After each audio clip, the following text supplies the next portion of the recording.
საოკუპაციო ხაზთან მდებარე ზუგდიდში მმართველი ძალის კანდიდატი დავით კოდუაის გამარჯვების შემთხვევაში ინფრასტრუქტურულ პროექტებთან ერთად სწორედ იძულებით გადაადგილებული პირების საჭიროებებზე აპირებს ყურადღების გამახვილებას. ჩვენი ამომრჩეველი იქნება, რა თქმა უნდა, ჩვენი ყოველთვის პრიორიტეტი ჩვენს მოქალაქესთან ერთად. ზუგდიდის მერობის კანდიდატისთვის მომდევნო 4 წლის მთავარი პრიორიტეტი მოსახლეობის პრობლემების მოგვარება. დავით კოდუა ადგილობრივებს ყოველდღიურად ხვდება.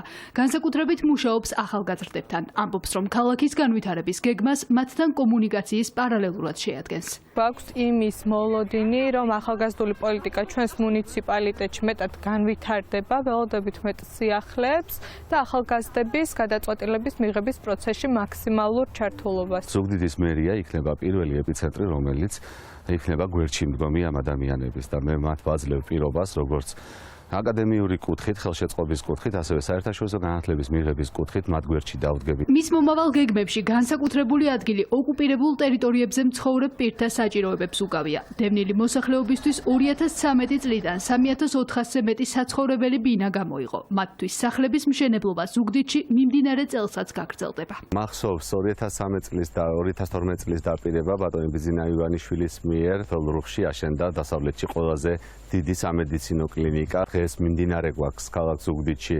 კომბინატის დასახლებაში 1750-ზე მეტი ბინის მშენებლობა საცხოვრებელი კომპლექსის, რომელიც იქნება გათვლილი ამ ადამიანებზე. მთავარ პროექტად ანაკლიის მშენებარე პორტს ასახელებს. სამუშაოების პირველი ფაზა 2029 წლისთვის დასრულდება. პორტი კი მომავალში ქალაქის განვითარებას, ეკონომიკურ წინსვლას და სხვადასხვა პროექტების წამოწყებას უზრუნველყოფს. ჩვენი ქალაქის ბიუჯეტი დარწმუნებული ვარ ამ პორტის ოპერირების შემთხვევაში დიდად გაიზრდება, რომელიც ჩვენი ქალაქისთვის იქნება უდიდესი შანსი, რომ სოფლად და ქალაქად განვახორციელოთ უფრო მეტი, როგორც სოციალური, ასევე ინფრასტრუქტურული პროექტი.